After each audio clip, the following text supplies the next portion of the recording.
Assalamualaikum warahmatullahi wabarakatuh. Saya Santri Humaira dengan NIM B1B1210013, Prodi Ilmu Pemerintahan, Fakultas Hukum Universitas Jambi. Di sini saya akan memenuhi tugas UAS yaitu pengantar ilmu filsafat. Yang pertama yaitu saya akan menjelaskan tentang pengertian filsafat. Pengertian filsafat. Filsafat adalah sumber dari segala ilmu atau istilah sekarang adalah ilmunya ilmu.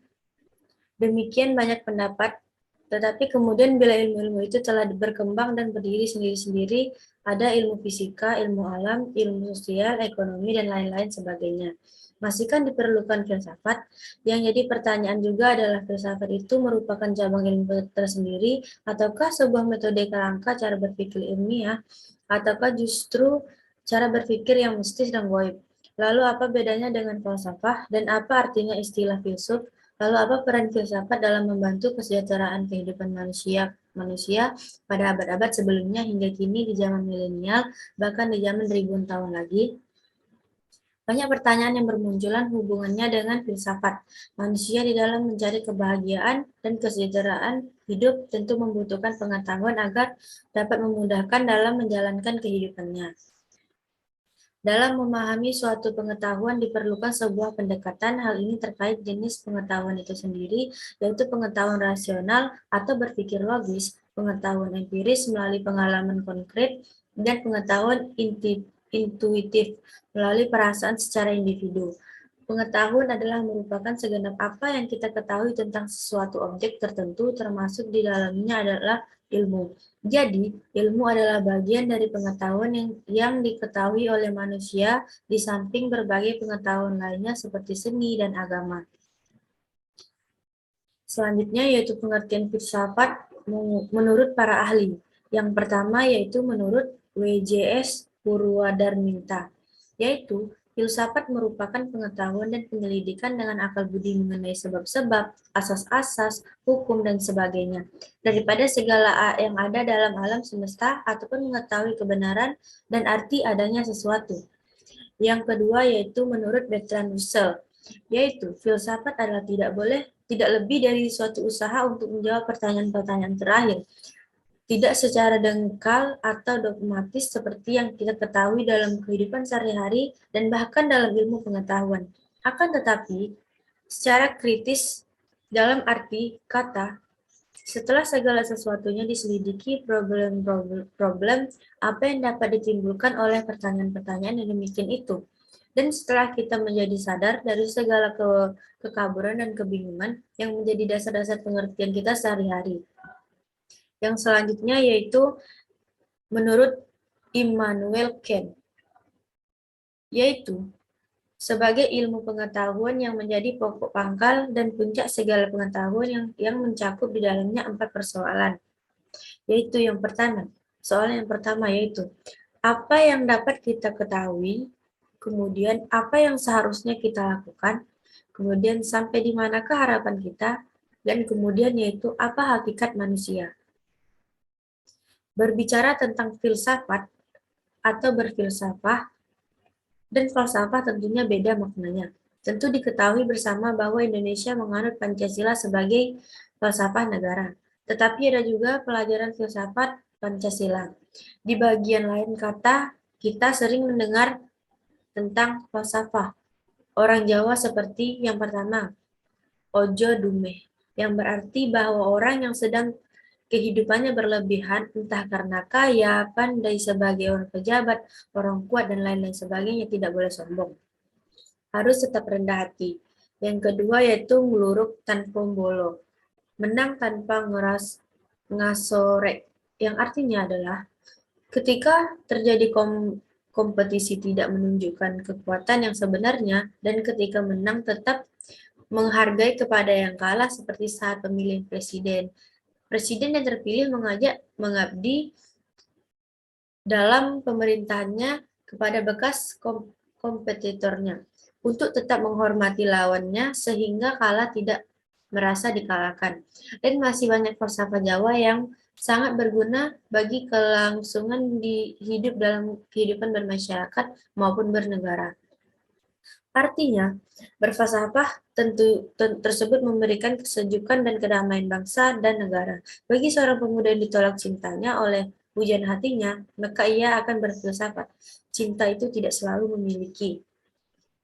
Atau ada juga kemudian berfilsafah lebih baik tidak pernah merasakan cinta dan gagal daripada tidak sama sekali. Ketika kemudian cintanya diterima dan selanjutnya berpacaran tapi di tengah jalan putus, maka akan berfilsafah. Ada perbedaan prinsip sehingga belum juga tidak bisa bersama atau putus. Ketika pada usia tertentu belum juga menikah, maka akan berfilsafat, oh mungkin belum ada jodohnya. Pada kasus tersebut, orang berfilsafat, orang berpikir secara jernih dan logis dengan daya penalarannya untuk akhirnya dapat menenangkan hatinya. Filsafat artinya disiplin yang mempelajari kisi-kisi kehidupan manusia untuk kemanusiaan secara menyeluruh atau komprehensif, merangkum, spekulatif, rasional, dan mendalam sampai ke dasar-dasarnya, sehingga diperoleh inti dan arti yang hakiki dari objek yang dipelajari. Masalah-masalah kemanusiaan utama dalam hidup ini meliputi 3 hubungan penting manusia dalam kehidupan, yaitu yang pertama hubungan manusia dengan keberadaan Tuhan, yang kedua yaitu hubungan manusia dengan keberadaan alam semesta, yang ketiga yaitu hubungan manusia dengan keberadaan manusia baik secara individual maupun kelompok. Bagan yang menggambarkan hubungan manusia dengan Tuhan, alam semesta, dan manusia lainnya, dan hubungan ketiganya. Ilmu pengetahuan bisa diraih melalui rasa ingin tahu, kepastian, dimulai dengan rasa bimbang, ragu, dan filsafat dimulai dengan kedua-duanya. Mempelajari ilmu filsafat berarti kan didorong untuk lebih dalam mengetahui apa yang sudah kita ketahui dan mencari tahu tentang segala sesuatu yang belum kita ketahui. Namun, demikian dengan berfilsafat berarti bahwasanya kita harus mengakui tidak semuanya akan pernah kita ketahui dalam alam semesta yang begitu luas ini. Manfaat filsafat dalam kehidupan sehari-hari. Apa manfaat belajar ilmu filsafat? Yaitu seseorang akan cenderung berpikir kritis dan mempermasalahkan hakikat persoalan dan mempertanyakan jawaban yang dikembangkan. Hal itu tentu saja dapat membuat kita lebih arif dan bijaksana. Inilah merupakan manfaat utama filsafat. Seperti namanya, filsafat. Kita tidak menguasai pengetahuan, kita hanya cinta pada kebijaksanaan. Manfaat lain dari filsafat, entah sadar atau tidak, membuat kita berpikir, merenung dan memilih bertingkah laku dan bertindak berdasarkan keyakinan yang kita panuti, dan dinilai merupakan permasalahan yang tidak tuntas dijawab hanya dengan tradisi, konvensi, ilmu, atau gabungan semuanya. Pencarian dan penuntasan masalah itu akan banyak membantu dengan filsafat, sebab filsafat adalah suatu bagian dari keyakinan dan tindakan kita meskipun kebanyakan hal itu tanpa kita sadari. Selanjutnya yaitu hubungan antar ilmu pengetahuan, filsafat, dengan agama. Di dalam kitab suci Al-Quran Al-Karim, Allah Subhanahu wa Ta'ala mengungkapkan bahwasanya manusia itu diciptakan adalah untuk menjadi khalifah atau pemimpin di muka bumi ini. Artinya, manusia itu diciptakan oleh Tuhan adalah untuk mengatur, mengolah, dan mengelola alam semesta ini agar bermanfaat tidak hanya untuk dirinya sendiri, tetapi untuk orang banyak lainnya. Baik manusia itu sendiri, binatang, tumbuh-tumbuhan, dan lain sebagainya. Untuk mengatur alam semesta ini dibutuhkan beberapa keterampilan, baik keterampilan dalam bidang manajemen, tata kelola, strategi, logika, pemikiran, nalar, dan lain-lain sebagainya. Tanpa itu sulit dan bahkan tidak mungkin bisa mengatur, mengolah, atau mengelola alam semesta ini baik dan benar. Bahkan bisa menimbulkan bencana di muka bumi ini. Sebenarnya, hakikat manusia itu adalah makhluk pencari kebenaran karena ia dibekalikan oleh Allah Subhanahu wa Ta'ala dengan akal pikiran. Akan tetapi, akal pikiran yang suci dan tidak terkontaminasi dengan yang lain, yang dibimbing oleh nilai-nilai agama, karena dengan akan pikiran yang dibimbing oleh nilai-nilai agama itulah yang bisa mencapai kebenaran. Paling tidak ada 3 sarana atau jalan untuk mencari, menghampiri, dan menemukan kebenaran itu, yaitu yang pertama melalui filsafat. melalui ilmu pengetahuan dan melalui agama, yaitu melalui wahyu dari Sang Pencipta kebenaran yang mutlak dan abadi. Ketiga sarana atau jalan itu masing-masing mempunyai ciri-ciri tersendiri di dalam mencari, menghampiri, dan menemukan kebenaran itu. Ketika sarana tersebut mempunyai titik persamaan, titik perbedaan, titik singgung atau hubungan antara satu dengan yang lainnya, yang pertama yaitu titik persamaan. Filsafat, ilmu pengetahuan dan agama adalah bertujuan setidak-tidaknya berurusan dengan hal yang sama, yaitu kebenaran dan bertindak atas dasar rumusan mengenai suatu kebenaran tersebut. Seperti filsafat, berusaha untuk mencari kebenaran dengan jalan menggunakan akal, pikiran, logika. Ilmu pengetahuan berusaha mencari kebenaran dengan menggunakan metode ilmiah, penelitian-penelitian, dan sementara itu agama berusaha menjelaskan kebenaran itu melalui wahyu dari Tuhan, Allah Subhanahu wa Ta'ala. Yang kedua yaitu titik perbedaan. Filsafat dan ilmu pengetahuan, kedua-duanya adalah sama-sama bersumber kepada rayu, akal, pikiran, budi, rasional, dan reason manusia untuk mencari kebenaran. Sementara agama mengungkapkan, menjelaskan, dan membenarkan suatu kebenaran adalah dari wahyu atau bersumber dari wahyu.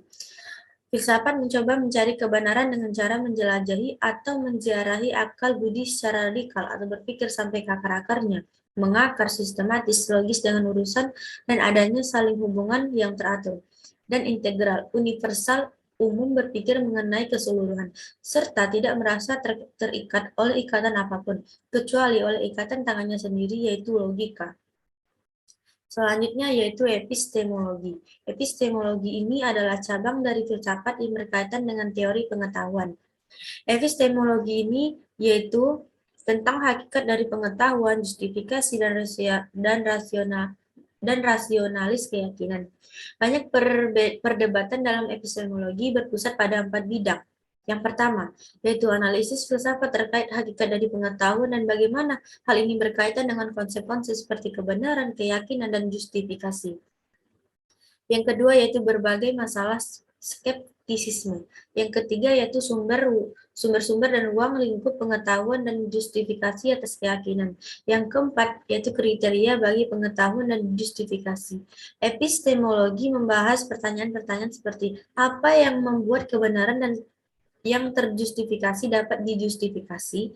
Apa artinya apabila mengatakan bahwa seseorang mengetahui sesuatu, dan pertanyaan-pertanyaan yang mendasar bagaimana kita tahu bahwa kita tahu. Yang selanjutnya yaitu epistemologi menurut para ahli. Yang pertama yaitu menurut Abdul Munir Mulkan, yaitu segala macam bentuk aktivitas dan pemikiran manusia yang selalu mempertanyakan dari mana muasal ilmu pengetahuan yang diperoleh. Selanjutnya yaitu menurut Mujamil Komar, yaitu bagian ilmu filsafat yang secara khusus mempelajari dan menentukan arah dan kodrat. Yang selanjutnya yaitu Anton Bakker, cabang filsafat yang berurusan mengenai ruang lingkup serta hakikat pengetahuan. Yang selanjutnya yaitu ontologi. Ontologi merupakan salah satu kajian filsafat yang paling kuno dan berasal dari Yunani. Studi tersebut membahas keberadaan sesuatu yang bersifat konkret. Tokoh Yunani yang memiliki pandangan yang bersifat ontologis dikenal seperti Thales, Plato, dan Aristoteles. Pada masanya, kebanyakan orang-orang belum membedaan antara penampakan dengan kenyataan. Thales